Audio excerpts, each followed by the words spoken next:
Welcome! This video will show you how to share items and collections added to your ePortfolio using the Sharing Groups function. To share the contents of your ePortfolio, if we go up to the tabs at the top, let's navigate over to Sharing Groups. Sharing Groups essentially let you save permissions for different users and groups of users. You can then apply the sharing group to new items in ePortfolio rather than specifying each user or group's permissions each time.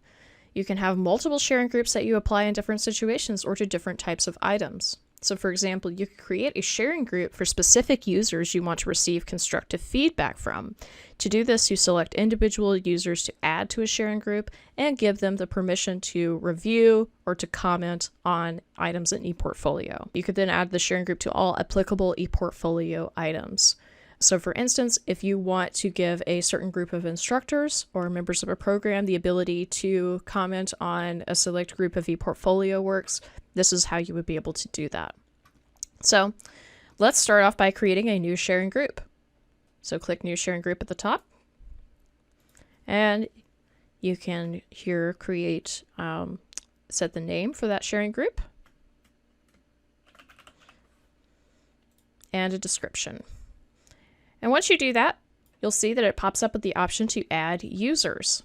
So you can add users using the search bar here. You can just search for a name, and it will search through the organization's database for users. This might take a moment. It'll bring up with a list of users that you can select from. And then once you select that person, you can assign them specific permissions. So do you want them to have the ability to see comments from others, to add comments, to see assessments from others, to add assessments, to edit? Those are all options that you can add to an individual user. So if we save and close, we'll see that the demo sharing group that I just created is now available in the list of available sharing groups for ePortfolio. And you also have some options for managing that sharing group over on the right-hand side. So the little icon with the exclamation point in it allows you to view the change log. So since you have multiple users added to a sharing group, if anyone makes any changes to the permissions allowed within a sharing group, you can view that here. Or you can delete it using the trash can icon. And then, of course, if you click on it, you can view more details, and you can also add additional users as needed to a sharing group. To share items like presentations with a sharing group, what you want to do is return to the My Items tab in ePortfolio. Then click on the drop-down arrow next to the item you wish to share, and click Share. Now in the window that pops up, you'll have the option to add users or groups. So if you, for instance, want to add this presentation to the example ECED ePortfolio, you can click on that there.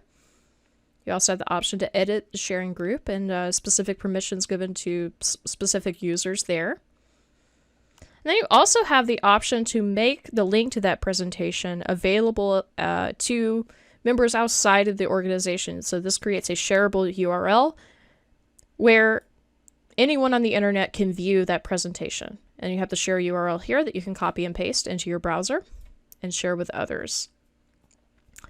You also have some visibility options here that you can adjust. So if you want, for instance, this presentation to only be visible to this group for a specific period of time, you can select a specific date range there.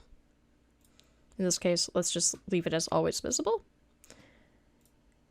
And then we can also, up at the top, we could also send an invite to a specific person. If we want a specific person to come and review and comment on this site and provide some constructive feedback, we can click Send Invite. You can send an invite either to a sharing group or to an individual user and include a message to that person or that group.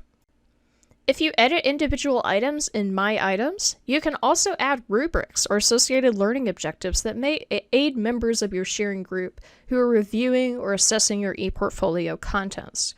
So to do this, select Edit from the drop-down arrow next to an item or a presentation, and then click Edit, and scroll down to where you can add rubrics or associate learning objectives.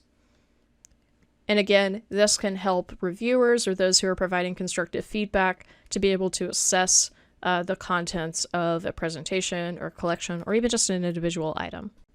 So that's the basics of how to navigate and how to use ePortfolio for D2L. If you have any further questions or you wish to discuss how to adapt the sharing groups function or any other functions within ePortfolio to the particular needs of your course or your program, please feel free to reach out to the Office of Online Learning, and we would be more than happy to provide any support that you need. Thank you so much for watching.